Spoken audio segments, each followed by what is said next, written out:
चालू करत आहे। मोसंबी बागेमध्ये विश्रांतीच्या काळामध्ये म्हणजे आपलं फळ निघून गेल्यानंतर काय करावं याविषयी आपण मागच्या महिन्यामध्ये एक व्हिडिओ बनवला होता। त्यानंतर मराठवाड्यामध्ये खूप पाऊस झाला, धुवाधार मुसळधार पाऊस होता। रानं खंगाळून गेलेत बऱ्याचशा ठिकाणी। ज्यांनी बागं काढलेत आणि ज्यांचे अजून फळं आहे, ज्यांचे फळं आहे बरेचसे नुकसान झालेले आहेत। पण तरी आता पुढचं नियोजन काय असावं याविषयी शेतकऱ्यांना माहिती असावी म्हणून आपण आज एक विश्रांतीच्या काळातला दुसरा व्हिडिओ बनवतोय। आपण आज बिडकीन शिवारामध्ये गणेशराव फरताळे जे महाराष्ट्र पोलीसमध्ये आहेत, शेतकरी पण आहेत, त्यांच्या बागेमध्ये आलेलो आहोत। योगेश मस्के सर त्यांच्यासोबत चर्चा करतील। सर, आता विश्रांतीच्या काळामध्ये काय करावं याविषयी आपण एक व्हिडिओ अगोदर बनवला होता, आज आपण दुसरा व्हिडिओ बनवूयात। तर आज काय नियोजन आहे? नाही सर, आपण पुढचा टप्पा नाही बनवते, विश्रांती काळातला दुसरा टप्पा नाही बनवते, पण हे अचानक जे अतिवृष्टी झाली, जे संकट आलं ना, यानंतर फळबागेत काय करायचं। आता जे हार्वेस्टिंग झालेली बाग आहे त्यांचा विषय आहे। आता हार्वेस्टिंग झालेली बाग ही पण एक आहे ना सर? आपली किती झाड आहे सर? आपले पूर्ण 1000 झाड आहेत। अच्छा, 1000 झाड। 26 ऑगस्टला आपण हे पूर्ण बाग दिला होता। साधारण 22 टन पूर्ण माल भरला या बागेमध्ये। आणि त्यानंतर जसा बाग गेला त्यानंतर तशी अतिवृष्टी चालू झाली। आत्तापर्यंत वेळोवेळी सरांना बोलवून आपण त्या दृष्टीने मार्गदर्शन घेतलेलंच आहे। ज्याप्रमाणे बागेतून पाणी काढून देणे, पाऊस थांबल्यानंतर फवारणी घेणे, असे 2-3 टप्पे झालेत आत्तापर्यंत। सर प्रत्यक्ष परत बोलवलेत, आज काय करायचे पुढचे नियोजन असेल।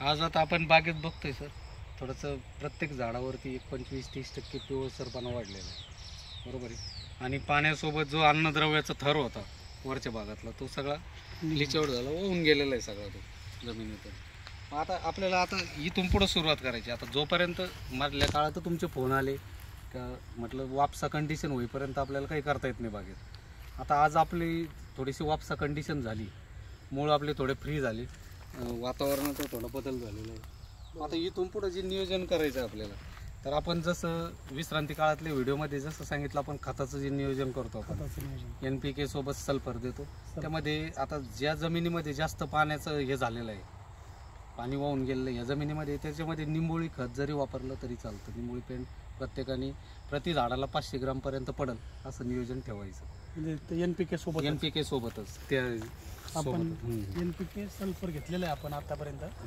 दिलं नाही ते नियोजनात टाकण्याचं काम करणारच आहे काही दिवसांनी।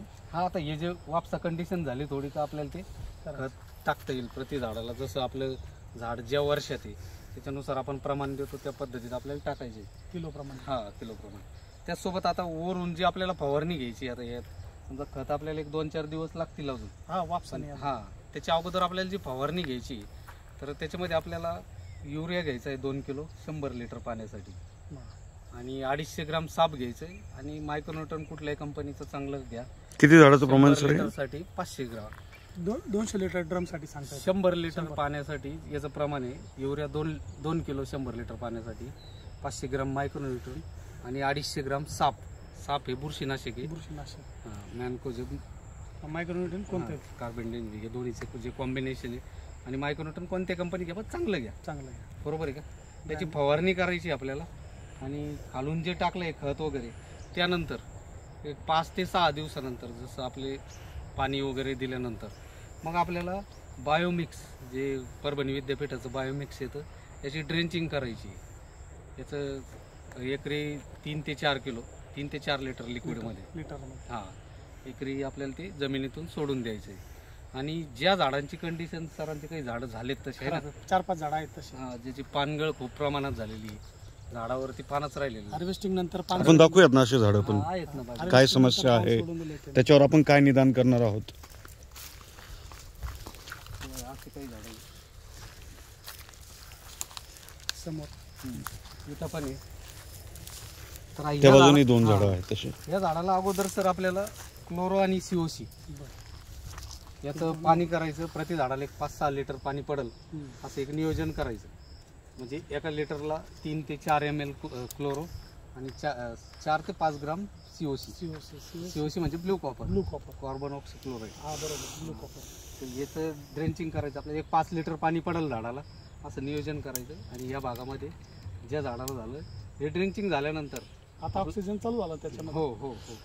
आता काय जमिनीमध्ये हे जे भेगा पडू लागल्या म्हणजे हवेचं जमिनीमध्ये जाणं चालू झालं.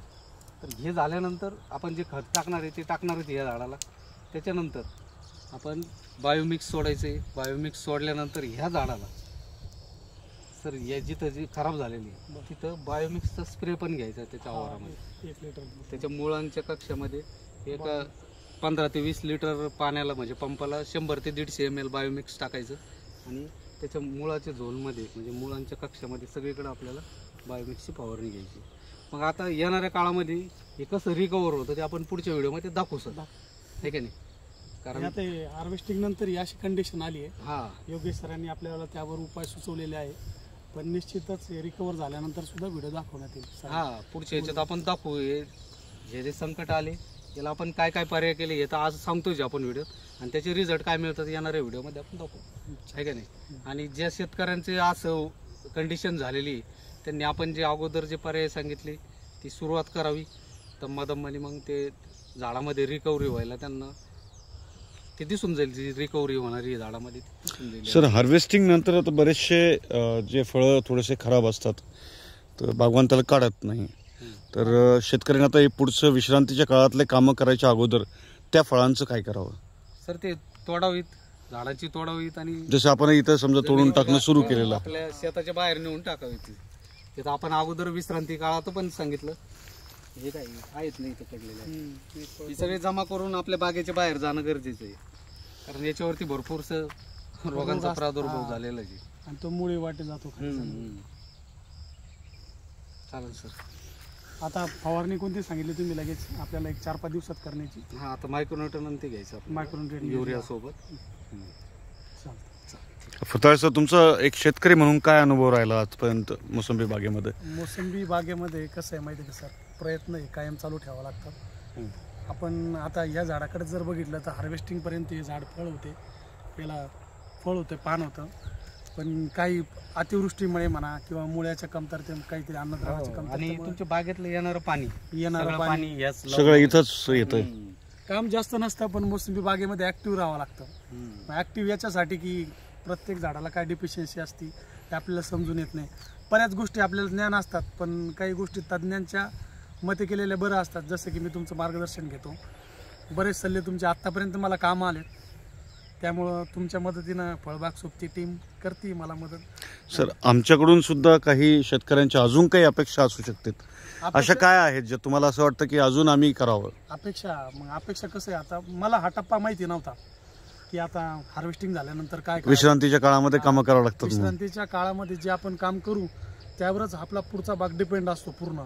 जे आपण नंतर करतो की फूल फुटलं पाहिजे, गुंडी टिकली पाहिजे, ह्या फळ फुटण्यासाठी किंवा फूल फुटण्यासाठी हे काय करावं लागतं हे आपण कधी बघतो ज्यावेळेस त्याला फूल फुटलेलं असतं, गुंडी आलेली असते, गळू लागल्यावर आपण त्याला जे अन्न द्यायचं ते आपण कधी देतो, फळ लागल्यानंतर देतो.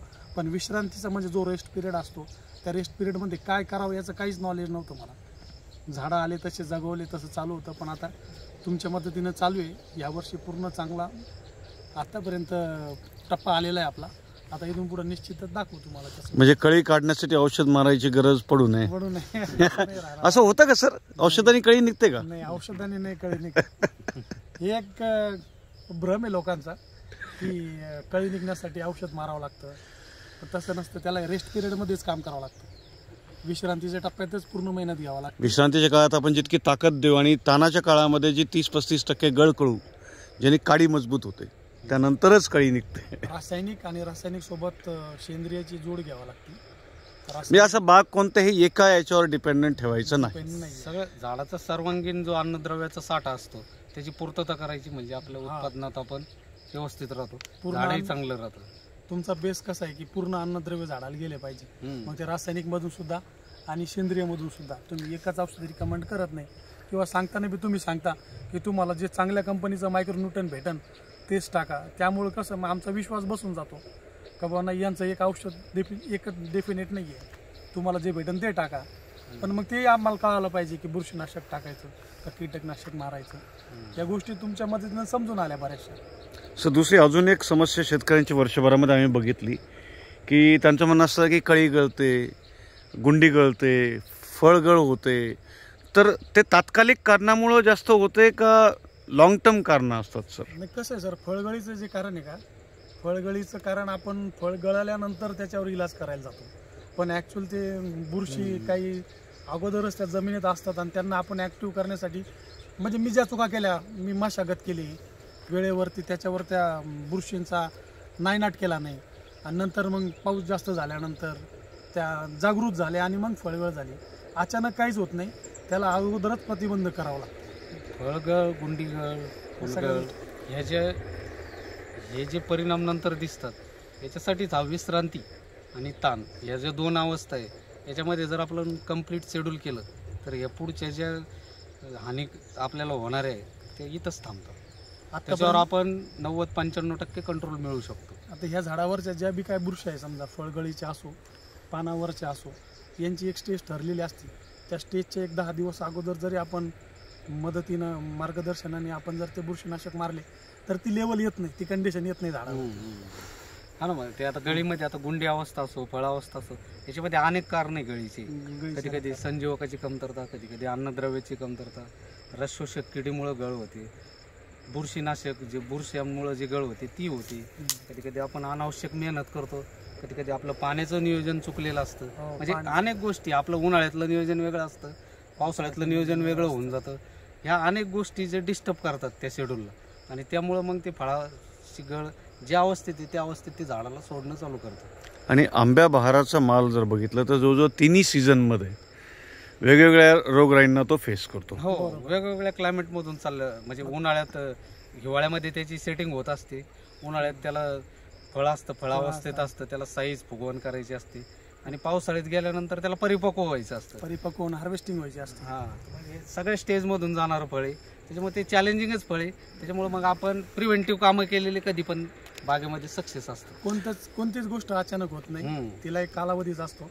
ते कालावधी आपल्याला माहिती असला पाहिजे किंवा मग आपण मार्गदर्शनाखाली माहिती करून घेतला पाहिजे. ते मग अनुभवातून असो, कसा असो, अनुभवातून असो, मार्गदर्शनातून असो, ज्या पद्धतीने मला बऱ्याच गोष्टी माहिती नव्हत्या त्या सरांकडून तुमच्याकडून कळाले. आता पुढच्या वेळेस प्रिव्हेंटिव्ह कामं होणार सगळे. जे काय माझं यावर्षी नुकसान झालं समजा 1-2 टनाचं, ते होणार नाही. उत्पन्नात वाढ होईल, प्रत्येक शेतकरी सुजलाम सुफलाम होईल. असं सर हार्वेस्टिंग नंतर सगळ्यात महत्त्वाची जी स्टेज असते ती असते की एक फवारणी, योग्य फवारणी.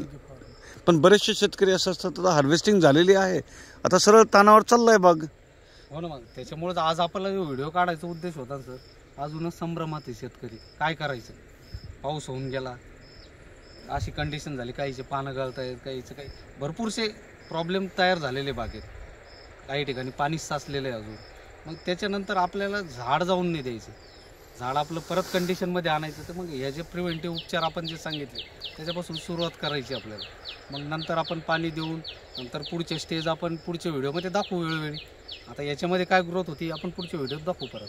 हार्वेस्टिंग नंतर ज्या फवारण्या सांगितल्या होत्या मी लगेच त्या 3ऱ्या दिवशीपासून घेण्यास सुरुवात केली. त्याचा रिझल्ट इतका चांगला आला की हार्वेस्टिंग नंतर झाड जास्तच उमलायला लागले. आतापर्यंत आपण देठ तुटून गेल्यानंतर ते झाडावर कोणतीच फवारणी केली नव्हती. फळ तुटल्यानंतर, फळ तुटल्यानंतर आता ही सगळी आगरी झाड तुटून गेल्यानंतरची, यामध्ये जुनी कोणतीच आगरी नाही. आपण त्याला बुरशीनाशक, कीटकनाशक आणि एक मायक्रोन्यूटन जे सांगितलं ते फवारलं, त्यामुळे झाडावर कुठला अटॅक राहिला नाही, पान फ्रेश राहिलं, देठातून आत कोणती बुरशी गेली नाही. नंतर आता आपत्कालीन चालूच राहतं, पाऊस येणं, जास्त ऊन पडणं. हे अचानक नैसर्गिक आपत्ती झाली, अचानक झाली, तरी याच्यावर आपण रिकव्हरी करू, आपण आपले प्रयत्न चालू ठेवायचे.